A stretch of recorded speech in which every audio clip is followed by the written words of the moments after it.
हरे Krishna. Shrimad Bhagavatam canto 12 chapter 5 महाराज परीक्षित को सुखदेव गोस्वामी का अंतिम उपदेश।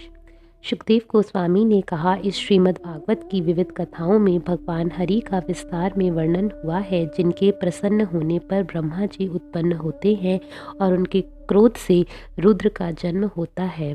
हे राजन, तुम यह सोचने की पशु मनोवृत्ति की मैं मरने जा रहा हूँ त्याग दो। तुम शरीर से सर्वथा भिन्न हो, क्योंकि तुमने जन्म नहीं लिया। विगत काल में ऐसा कोई समय नहीं था जब तुम नहीं थे और तुम विनष्ट होने वाले भी नहीं हो।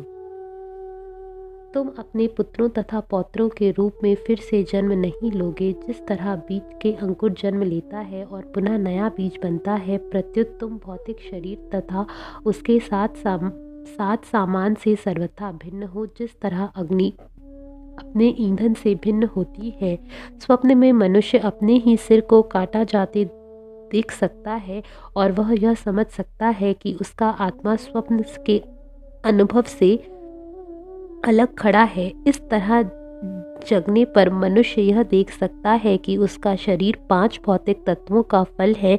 इसलिए यह माना जाता है कि वास्तविक आत्मा उस शरीर से पृथक है जिसे वह देखता है और वह अजन्मा तथा अमर है। जब घड़ा टूट जाता है तो घड़े के भीतर का आकाश पहले की ही तरह आकाश तत्व बन जाता है। उसी तरह जब स्थूल तथा सूक्ष्म शरीर मरते हैं तो उनके भीतर का जीव अपना आध्यात्मिक स्वरूप धारण कर लेता है। आत्मा के भौतिक शरीर, गुण तथा कर्म भौतिक मन द्वारा ही उत्पन्न किए जाते हैं। मन स्वयं भगवान की माया शक्ति से उत्पन्न होता है और इस तरह आत्मा भौतिक अस्तित्व धारण करता है। दीपक अपने ईंधन, पात्र, बत्ती तथा अग्नि के सम्मेल से ही कार्य करता है। इसी तरह भौतिक जीवन शरीर के साथ आत्मा की पहचान पर आधारित होने से उत्पन्न होता है और रजो, तमो तथा सतो गुणों के कार्यों से विनष्ट होता है, जो शरीर के अवयवी तत्व है। शरीर के भीतर का आत्मा स्वयं प्रकाशित है और दृश्य स्थूल शरीर तथा अदृश्य सूक्ष्म शरीर से पृथक है। यह परिवर्तनशील शरीरों का स्थिर आधार बना रहता है। जिस तरह आकाश भौतिक रूपांतर की अपरिवर्तनशील पृष्ठभूमि है, इसलिए आत्मा अनंत है और भौतिक तुलना से परे है।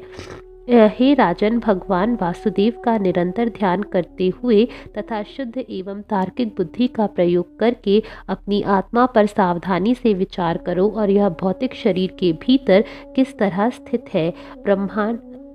ब्राह्मण के शाप से भेजा हुआ तक्षक सर्प तुम्हारी असली आत्मा को जला नहीं सकेगा। मृत्यु के दूत तुम जैसे आत्मा के स्वामी को कभी नहीं जला पाएंगे, क्योंकि तुमने भगवत धाम जाने के मार्ग के सारे खतरों को पहले से ही जीत रखा है।